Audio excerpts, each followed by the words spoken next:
138వ May Day సందర్భంగా Singareni collieries workers union ఆజీవన్ branch ఆధ్వర్యంలో గోదావరికని భాస్కర్రావు భవన్లో మేడే పథకాలను సింగరేణి క్యాలరీస్ వర్కర్స్ యూనియన్ అధ్యక్షులు వాసిరెడ్డి సీతారామయ్య సిపిఐ నగర కార్యదర్శి కె కనకరాజులు ఆవిష్కరించారు. అనంతరం పాత ఫైర్ స్టేషన్ వద్ద ఉన్న ఏఎన్టీయూసీ యూనియన్ పబ్లిక్ మీటింగ్ గద్దె వరకు దాదాపు 300 మంది కార్మికులు కార్యకర్తలతో ప్రదర్శనగా వెళ్లి అక్కడ ఉన్న జెండాకు యూనియన్ ఉప ప్రధాన కార్యదర్శి మడ్డి ఎల్లాగౌడ్ మేడే పథకావిష్కరణ చేశారు. అనంతరం వారు మాట్లాడారు.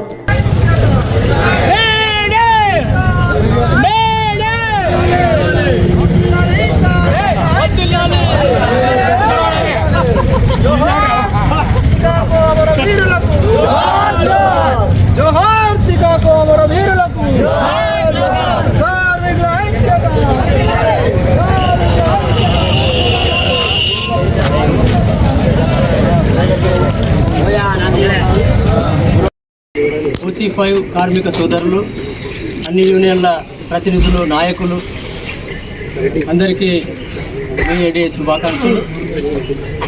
ఐక్యతను ప్రదర్శించి ఐక్యతా స్ఫూర్తిని చాటి ఈ ఉత్సవాన్ని నిర్వహిస్తున్నటువంటి మీ అందరికీ మరొకసారి అభినందనలు తెలియదు. మహాకవి శ్రీశ్రీ ఒక మాట అన్నట్టు, ప్రభు ఎక్కిన పల్లకి కాదు, అది మోసిన బోయిలేవు, తాజ్మహల్ నిర్మాణానికి రాళ్ళెత్తిన కూలీలేవు. అంటే దీంట్లో మనకు అర్థమయ్యేది ఏమిటంటే శ్రమ విలువ, శ్రమ దోపిడి, శ్రామికులు లేనిది, కార్మికులు లేనిది ఏ నిర్మాణం జరగలేదు.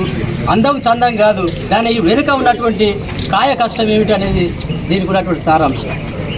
అందుకే ఒక ఉద్యమం జరగాలంటే, ఒక పోరాటం నిర్మించబడాలంటే దానికి ఒక సందేశం అవసరం, ఒక సిద్ధాంత ప్రేరణ అవసరం, ఒక ఉత్తేజం అవసరం. అందుకే ఆనాటి కాలంలో 19వ శతాబ్దం ఎప్పుడైతే మొదలైందో కార్ల్ మార్క్స్ వాళ్ళు అనే చిన్న మొలకను పెట్టి నీళ్లతో కాదు, వాళ్ళ కన్నీళ్లతో పెంచారు, వాళ్ళ రక్తంతో పెంచారు.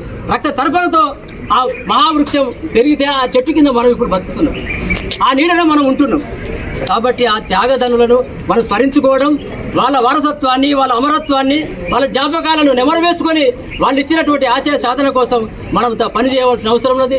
ఇంతకుముందే వక్తలు చెప్పినట్టు కుల మతాలకు, రాజకీయాలకు అతీతంగా మనమంతా ఐక్యంగా ఉండాలి. సమస్యలు వచ్చినప్పుడు, మనకు కష్టం వచ్చినప్పుడు మనం ఐక్యంగా ఉండాలి. యూనియన్లు వేరు, సిద్ధాంతం వేరు, కానీ కార్మిక సమస్యలు అందరం ఒకటే. అదే మేడే స్ఫూర్తి, దాన్ని మనం కొనసాగించాలి. రానున్న కాలంలో చట్టాలు ఏవైతే ఉన్నాయో 44 చట్టాలు ఉన్నాయి. వేతనాల చట్టం, బోనస్ చట్టం, ప్రమాదం జరిగితే నష్టపరిహార చట్టం, ఆరోగ్య భద్రతా చట్టం, రకరకాల చట్టాలు ఉన్నాయి. అవన్నీ కూడా ఇప్పుడు తుంగలో దొక్కి మనల్ని మళ్ళీ బానిసలుగా చేసేటటువంటి కాలం మన రానున్నది. దానికి వ్యతిరేకంగా మనం పోరాడాలి. అన్ని యూనియన్లు కూడా కార్మికుల ఐక్యతను ప్రదర్శించి కార్మిక పోరాటాలను నిర్మించి భవిష్యత్తులో తప్పనిసరిగా ఈ ఎర్ర జెండా మనకిచ్చినటువంటి ఒక త్యాగం, ఒక చైతన్యం, ఒక పోరాటం ఏదైతున్నదో ఆ స్ఫూర్తిని ప్రదర్శిస్తూ ముందు అందరం కలిసి పనిచేద్దాం, కార్మిక హక్కులను కాపాడుదాం. అదే మేడే అమరవీరులకు, చికాగో అమరవీరులకు మనం ఇచ్చేటటువంటి నిజమైన నివాళి అని నేను భావిస్తూ నాకు ఈ అవకాశం ఇచ్చిన మీ అందరికీ ధన్యవాదాలు తెలియజేస్తున్నాను. కార్మికులకు, కార్మిక కుటుంబ సభ్యులందరికీ 138వ మేడే శుభాకాంక్షలు తెలియపరుస్తూ, 138 సంవత్సరాల కంటే ముందు, అంటే 1886 సంవత్సరాల కంటే ముందు ప్రపంచవ్యాప్తంగా అన్ని దేశాల్లో కూడా కార్మికులు రోజుకి 16 గంటలు, 18 గంటలు, 20 గంటలు పనిదినం ఉండేది. 8 గంటల పనిదినం కావాలని మే 1వ తారీఖు 1886 సంవత్సరంలో అమెరికా దేశం చికాగో నగరంలో కార్మికులు ప్రదర్శన జరుపుతూ ఉంటే అక్కడి ఫ్యాసిస్ట్ ప్రభుత్వం కాల్పులు జరిపింది. ఆ కాల్పుల్లో వేలాది మంది కార్మికులు ఆ యొక్క తుపాకీ గుళ్లకు బలయ్యి తమ శరీరం నుంచి రక్తం గారుతూ ఉంటే ఆ రక్తం మడుగులో పడిపోయి తమ అంగీలని ఆ రక్తం మడుగులో ముంచి పైకి లేపి ఇదే కార్మికుల జెండా